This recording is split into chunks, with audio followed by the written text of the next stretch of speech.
तो चलिए, good evening students. हम लोग अब ज़रा आपने एरोमेटिक कंपाउंड में बेंजीन के डायरेक्टिव इन्फ्लुएंस के बारे में स्टडी कर रहे हैं।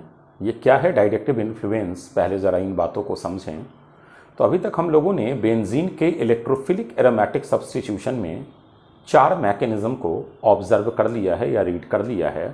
वो 4 मैकेनिज़्म था हम लोगों का halogenation, nitration, sulphonation and Friedel Crafts reaction. अब डायरेक्टिव इन्फ्लुएंस में है कि अगर बेंजीन हमारा सब्स्टिट्यूटेड बेंजीन है, या तो वो मोनो सब्स्टिट्यूटेड हो या तो वो डाई सब्स्टिट्यूटेड हो, तो जो हमारा इनकमिंग इलेक्ट्रोफाइल्स होता है वो एक्चुअली रिंग के किस स्पॉट को एक्टिवेट करता है उस इनकमिंग इलेक्ट्रोफाइल्स की को फैसिलिटेट करने के लिए या अटैक करवाने के लिए। यही टॉपिक हमारा कहलाता है डायरेक्टिव इन्फ्लुएंस। तो हम लोग इसमें पहला टाइप जो ये स्टडी कर रहे हैं वो मोनो सब्स्टिट्यूटेड बेंजीन के रिगार्डिंग कर रहे हैं। मतलब ये हम लोगों का बेंजीन का रिंग है और मान लीजिए इस बेंजीन की रिंग पर हमारा फंक्शनल ग्रुप लगा हुआ है। तो हम लोग इस फंक्शनल ग्रुप को पहले कैटेगराइज कर लेंगे कि it is either plus R group और it is a minus R group. जैसे मान लीजिए कि हमने दे दिया फंक्शनल ग्रुप में मिथाइल ग्रुप, तो अर्लियर बताया हुआ है कि ये हमारा प्लस आर ग्रुप होता है। Plus R also ortho and para directing कहलाते हैं। तो मतलब यह इनकमिंग इलेक्ट्रोफाइल्स को ऑर्थो और पैरा पोजीशन पे अटैक करवाएगा। मतलब अगर आप इसका नाइट्रेशन कर रहे होते, नाइट्रेशन अब बताया हुआ है नाइट्रेटिंग मिक्सर के बारे में, तो जो इनकमिंग इलेक्ट्रोफाइल्स NO2+ होगा वो मिथाइल के रिस्पेक्ट में ऑर्थो और पैरा पोजीशन पे अटैक करेगा। तो जो हमारा फाइनल प्रोडक्ट होगा वो होगा, मान लीजिए ये हमारा मिथाइल है तो this one is your ortho, मतलब NO2 यहाँ आएगा and this one is your NO2। In general para वाले हमारे मेजर होते हैं और ऑर्थो वाला माइनर होता है। इसके पीछे इन जनरल हमने कहा है, ऑलवेज ये ट्रू नहीं हो सकता, लेकिन इन जनरल जो इसे मेजर बनने के पीछे 2 रीज़न होते हैं। वो एक रीज़न होता है सिमेट्री और दूसरा रीज़न हम लोगों का होता है कि ये स्टेरिक रिपल्सन को मिनिमाइज करता है। क्लियर है? अब मान लीजिए कि हमने एक ऐसा फंक्शनल ग्रुप अटैच कर दिया जो हमारा माइनस आर ग्रुप है। जैसे मान लीजिए CHO, this one is your minus R. अब अगर माइनस आर को मेटा डायरेक्टिंग भी बोलते हैं, मतलब अब अगर आप इसका नाइट्रेशन कर रहे होते तो इसके नाइट्रेशन में जो आपका NO2 ग्रुप होता वो मेटा स्पॉट पे अटैच्ड होता CHO के रिस्पेक्ट में, तो हमारा NO2 यहाँ आता। यह है मोनो सब्स्टिट्यूटेड बेंजीन के डायरेक्टिव इन्फ्लुएंस। अब पहले ज़रा इनका रीज़न जान जाएं कि आखिर ऐसा क्या होता है। तो हम जब मैकेनिज़्म को और डिटेल्स में आएंगे मैकेनिज़्म सेगमेंट में, तो हम लोग इसको एनर्जी प्रोफाइल से समझेंगे। अभी हम लोग फिलहाल इसे रेजोनेंस से समझते हैं। तो एक्चुअली होता क्या था, हम लोगों का जो प्लस आर ग्रुप होता था वो रेजोनेंस के कारण इलेक्ट्रॉन की डेंसिटी जो है वो ऑर्थो एंड पैरा पोजीशन पे इंक्रीज कर देता था। इसके कारण इनकमिंग इलेक्ट्रोफाइल्स उस स्पॉट पर इजीली अटैक करते थे। तो आइए ज़रा अपनी इन बातों को हम एक रेजोनेटिंग स्ट्रक्चर से समझते हैं। तो मान लीजिए हमने फिनॉल ले लिया है, plus R group earlier discussed है। तो मान लीजिए हमने ये फिनॉल ले लिया,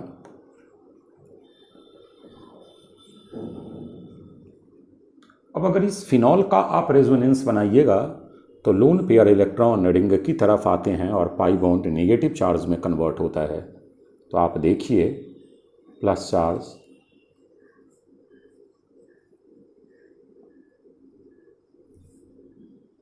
फिर हम लोग फर्दर क्या करते हैं, इस नेगेटिव चार्ज को पाई बॉन्ड में कन्वर्ट करते हैं और इस पाई बॉन्ड को नेगेटिव चार्ज में कन्वर्ट करते हैं। हमारा जो अगला रेजोनेटिंग स्ट्रक्चर आता है ये प्लस चार्ज है, ये हमारा यहाँ माइनस और ये डबल। तो आप केयरफुली ऑब्जर्व कर पा रहे होइएगा। फिर आप अगला रेजोनेंस लीजिएगा तो ये नेगेटिव चार्ज ऑर्थो पे जा रहा होगा। तो यही स्टेटमेंट अभी हमने आपको कहा है कि एक्चुअली प्लस आर जो ग्रुप होता है वो इलेक्ट्रॉन की डेंसिटी को ऑर्थो एंड पैरा पोजीशन पे इंक्रीज कर देता है, इसलिए इनकमिंग इलेक्ट्रोफाइल्स इस पोजीशन पे इजीली अटैक करते हैं and they are called ortho and para directing. Plus R का हमने आपको जीओसी में एक आइडिया भी दिया था कि अगर फंक्शनल ग्रुप के पास लून पेयर इलेक्ट्रॉन हो या वो निगेटिवली चार्ज्ड हो जो रिंग से डायरेक्टली अटैच्ड हो तो they are called ortho and para directing. चूंकि रिंग पर इलेक्ट्रोफाइल अटैक करवाना है और रिंग पे निगेटिव चार्ज डेवलप हो रहा है, इलेक्ट्रोफाइल पॉजिटिवली चार्ज्ड, तो positively charged easily negative charge पे अटैक करेगा, इसलिए ऑर्थो एंड पैरा डायरेक्टिंग का एक और नाम होता था और वो नाम होता था एक्टिवेटर। सिर्फ एक एक्सेप्शन आता था हैलोबेंजीन, जो हमारा ऑर्थो एंड पैरा डायरेक्टिंग तो होता था लेकिन वो डीएक्टिवेटर होता था, क्योंकि माइनस आई इफेक्ट के कारण निगेटिव चार्ज का कुछ पार्ट वो विड्रॉ हो जाता था, एक्स उसे अपनी तरफ एब्स्ट्रैक्ट कर देता था। क्लियर है यहां तक की बात? अब अगर आप आ जाइए माइनस आर पे, तो जैसे हम बना ले, सपोज कर लीजिए बेंजल्डिहाइड,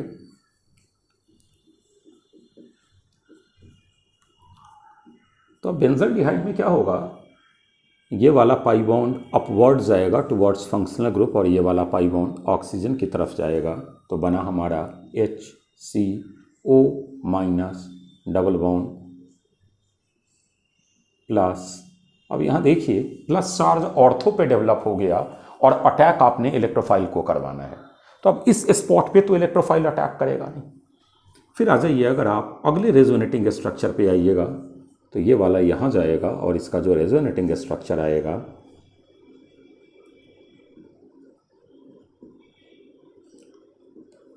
मतलब plus charge develop on ortho and para position.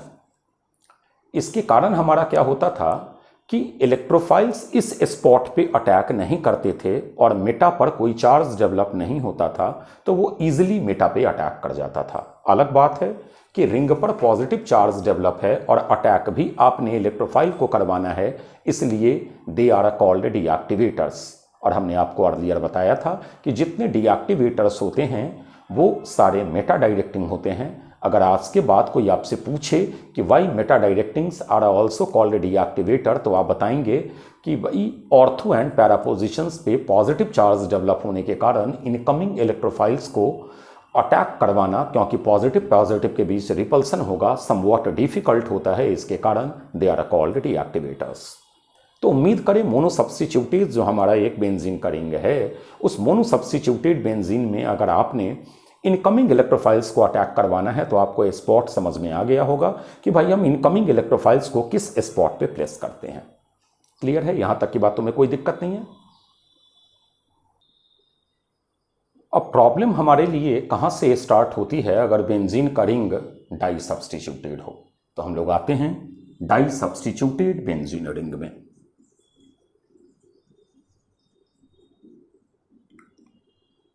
अब अगर डाई सब्स्टिट्यूटेड रिंग पे आप आ जाइए तो एक टाइप हो सकता है कि बोथ ग्रुप्स प्लस आर हो।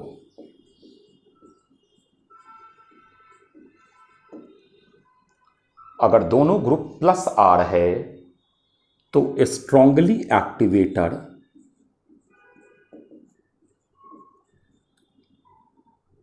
Decides position of new electrophiles। मतलब मान लीजिए हम लोगों के पास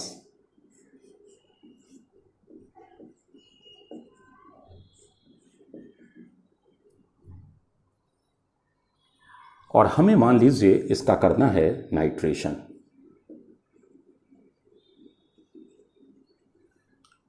अब अगर आप केयरफुली देखिएगा तो ये भी आपका प्लस आर ग्रुप है और ये भी आपका प्लस आर है हाइपर कॉन्जुगेशन के कारण।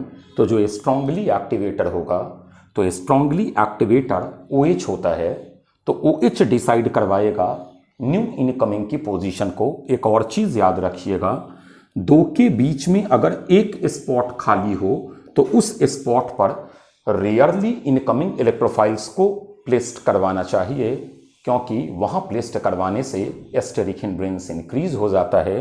तो अब इसके रिस्पेक्ट में आ जाइए, ऑर्थो स्पॉट फिर आ जाइए ये मेटा, ये पैरा स्पॉट, और इसके रेस्पेक्ट में आ जाइए तो ये ऑर्थो स्पॉट। हमने आपको कहा है कि भाई ये वाला थोड़ा एस्टेरिक हिंड्रेंस के कारण लेस फेवरेबल होगा, तो आप NO2 को जो प्लेस करवा सकते हो वो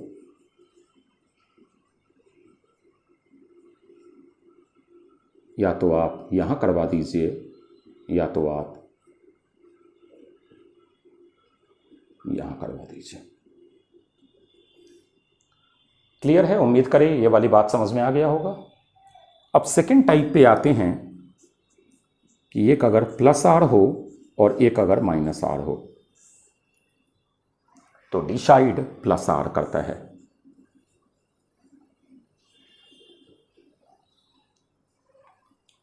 अगर एक प्लस आर ग्रुप हो और एक माइनस आर ग्रुप हो तो डिसाइडर जो होता है वो प्लस आर होता है। जैसे आइए एक एग्जांपल से देख ले।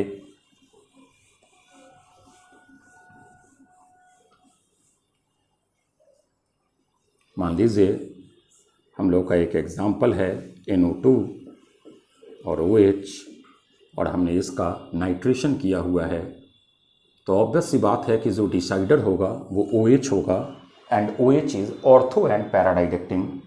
तो इसका ऑर्थो ये है, ये वाला ऑर्थो तो ब्लॉक्ड ही है, ये मेटा ये पैरा है। इधर से अगर आप आइए तो ये ऑर्थो ये मेटा, तो ये हो नहीं सकता है, तो या तो NO2 यहाँ आएगा या तो NO2 यहाँ आएगा।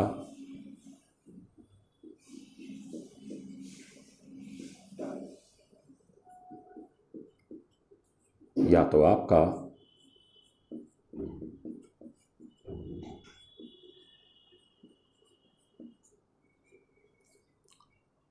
उम्मीद करें बातें समझ में आ गई होंगी, कोई दिक्कत नहीं है।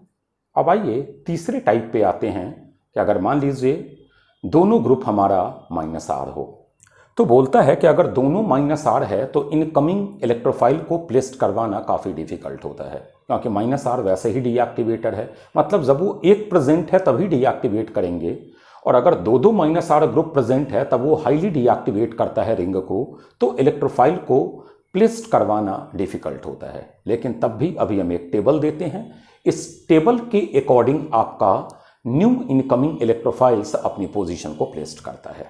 क्लियर है बातें?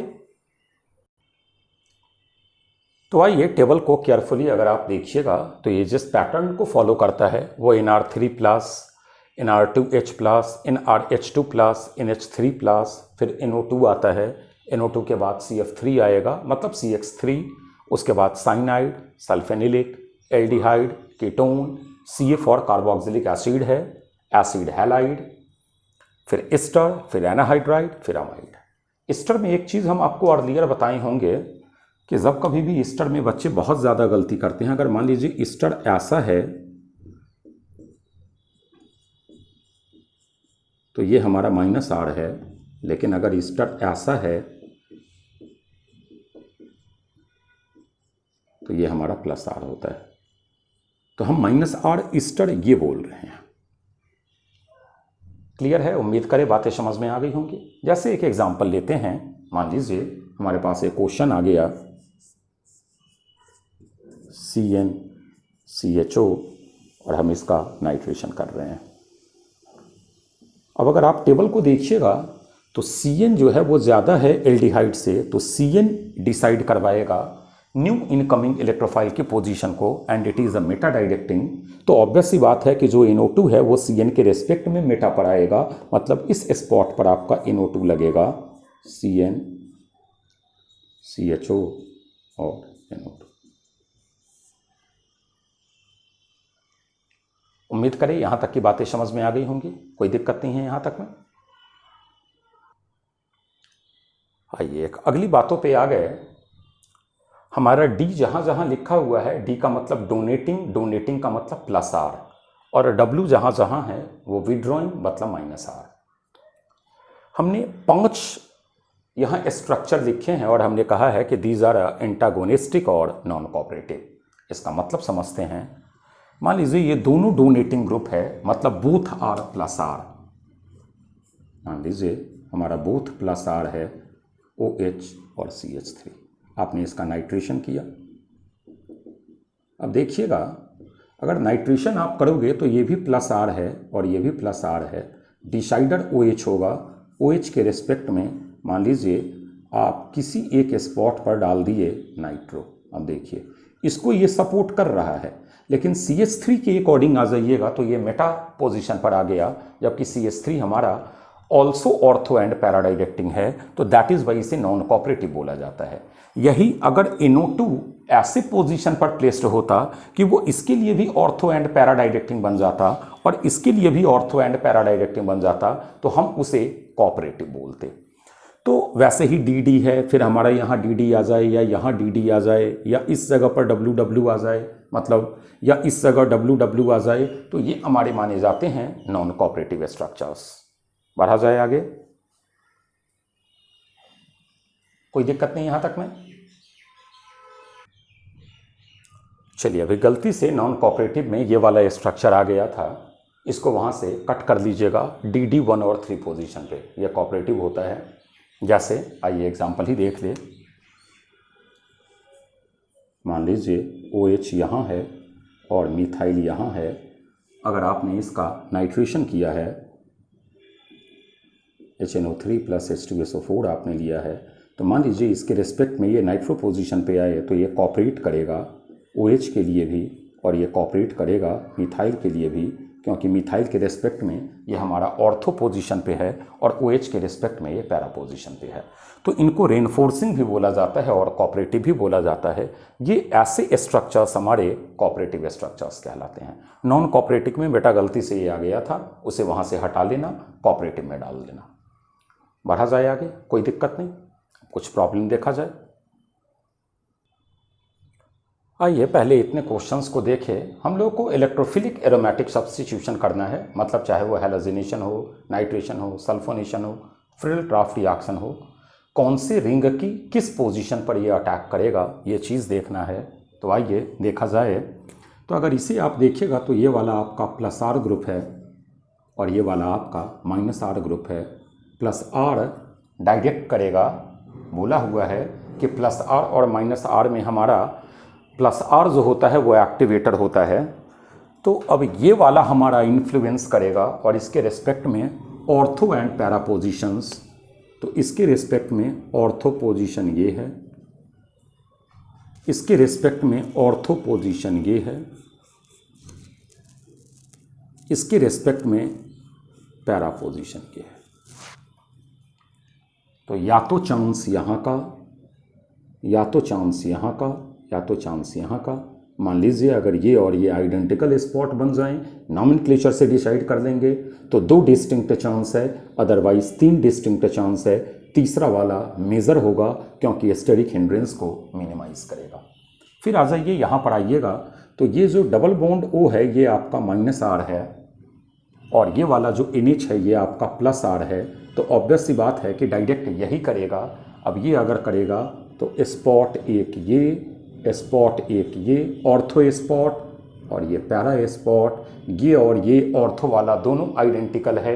नहीं पता लगेगा, प्लेस्ड करके नॉमेनक्लेचर नेम करेंगे, पता लग जाएगा। तो ये दोनों मिलाकर एक स्पॉट ये और एक स्पॉट ये वाला हमारा मेजर होगा, ऑर्थो वाला हमारा माइनर होगा। फिर आ जाइए यहाँ पर, तो NO2 विड्रॉइंग है। विड्रॉइंग होने के कारण ये पूरा रिंग जो है आपका वो माइनस R की तरह ट्रीट होगा, पूरा रिंग। तो पूरा रिंग अगर माइनस R आएगा तो ये वाला इसके रिस्पेक्ट में मेटा पोजीशन पे आपका इनकमिंग इलेक्ट्रोफाइल आएगा। तो मेटा एक ही स्पॉट है, चाहे वो ये हो चाहे वो ये हो, तो 1 चांस। नेक्स्ट अगर आ जाइए तो ये देखिएगा, ये दोनों रिंग के साथ कॉन्जुगेट है। तो या तो ये आपका रेजोनेंस,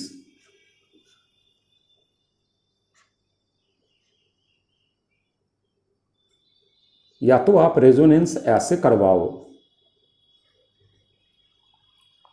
तो ये वाला रिंग आपका एक्टिवेटर बना, उल्टा चलो तो ये वाला रिंग एक्टिवेटर बना, मतलब कोई एक रिंग एक्टिवेटर होगा, और अगर कोई एक रिंग एक्टिवेटर होगा तो these are ortho and para directing. तो या तो चांस हमारा यहाँ का बना या तो यहाँ का बना, ये दोनों इक्विवेलेंट स्पॉट है, या तो चांस हमारा यहाँ का बना, यही मेजर होगा क्योंकि स्टेरिक हिंड्रेंस को मिनिमाइज करेगा। नेक्स्ट आ जाइए, दोनों मिथाइल है। नेक्स्ट अब अगर आप यहाँ पे आ जाइए तो ये दोनों मिथाइल है, तो दैट इज़ वाई दोनों सेम पावर का है और दोनों प्लस आर है, तो हम ये तो बता नहीं सकते हैं कि कौन एक्टिवेट करेगा, तो किसी एक को आप ले लीजिए। तो मान लीजिए जैसे आपने इसको लिया है, तो दो के बीच में अभी हमने आपको कहा है कि तीसरे को प्लेस करना काफ़ी रेयरली ये है, तो या तो आप यहाँ कर लो। अब देखिए इसके रिस्पेक्ट में अगर आ जाइएगा ना, तो ऑर्थो मेटा पैरा ये आपका कोऑपरेटिव स्ट्रक्चर है, या तो मान लीजिए आप इसके रिस्पेक्ट में आइएगा तो यहाँ आ जाइए, अब ये आ जाइएगा तो फिर ये इसके लिए आ जाइए तो ऑर्थो मेटा पैरा, तो यह दो चांस बना। यहाँ पर काफ़ी रेयर चांस है, अगर डिस्टिंक्ट स्पॉट पूछे तो आप 3 बता सकते हो, लेकिन मेज़र आपका या तो ये होगा, ये वाला मेज़र नहीं होगा। बढ़ा जाए आगे। अब फिर यहाँ आ जाइए, NO2 है और COH है, दोनों -R हैं, ये भी आपका -R, ये भी आपका -R, तो टेबल अगर देखिएगा तो ये डिसाइड करवाएगा and it is a meta directing, तो ऑर्थो मेटा मतलब ये यहाँ प्लेस्ड होगा। अगेन कोऑपरेटिव स्ट्रक्चर है क्योंकि COH के लिए भी ये मेटा ही बन रहा है। अब नेक्स्ट आ जाइए, हमारा मिथाइल और NO2 है, तो मिथाइल +R ग्रुप होता है और NO2 हमारा -R होता है, तो +R डिसाइड करवाएगा। तो इसके लिए अगर आ जाइए तो ये वाले स्पॉट पे अगर आप प्लेस्ड करो तो ये भी अगेन कोऑपरेटिव है क्योंकि इसके लिए मेटा भी बन रहा है, या ये एक स्पॉट आपका यहाँ बन रहा है, ये वाला थोड़ा स्टेरिक हिंड्रेंस क्रिएट करेगा, लेकिन ये वाला स्टेरिक हिंड्रेंस रिलीज करेगा। तो ऑब्वियस सी बात है, यहाँ पर करो तब भी इसके लिए मेटा आ रहा है, यहाँ पर करो तब भी मेटा आ रहा है, तो कोऑपरेटिव स्ट्रक्चर ये मेजर बनेगा। फिर आ जाइए OH और NO2 के लिए, तो OH डिसाइडर होगा +R, इनकमिंग इलेक्ट्रोफाइल यहाँ आएगा, कोऑपरेटिव स्ट्रक्चर। फिर यहाँ आ जाइए मिथाइल, और ये आपका आइसोप्रोपाइल है, दोनों +R हैं, लेकिन डिसाइडर ये होगा, इसके अकॉर्डिंग आ जाइए तो आपका यहाँ पर प्लेस्ड होगा। फिर यहाँ पे आ जाओ तो ये मिथाइल है और ये NH, दोनों +R है, ये भी +R है, ये भी +R है, लेकिन ये वाला +R ज़्यादा हाईली एक्टिवेटर होता है एज कॉम्पेयर टू मिथाइल, तो डिसाइडर NHCOCH3 के पास जाएगा, ऑर्थो एंड पैराडाइडेक्टिंग। तो पैरा पोजीशन तो इसके रेस्पेक्ट में यहाँ पर ऑक्यूपाइड है, तो या तो यहाँ आ जाए या तो यहाँ आ जाए, बोथ इक्विवेलेंट हैं, सिंगल चांस है आपके पास। क्लियर है। अब एक लास्ट क्वेश्चन देख लेते हैं।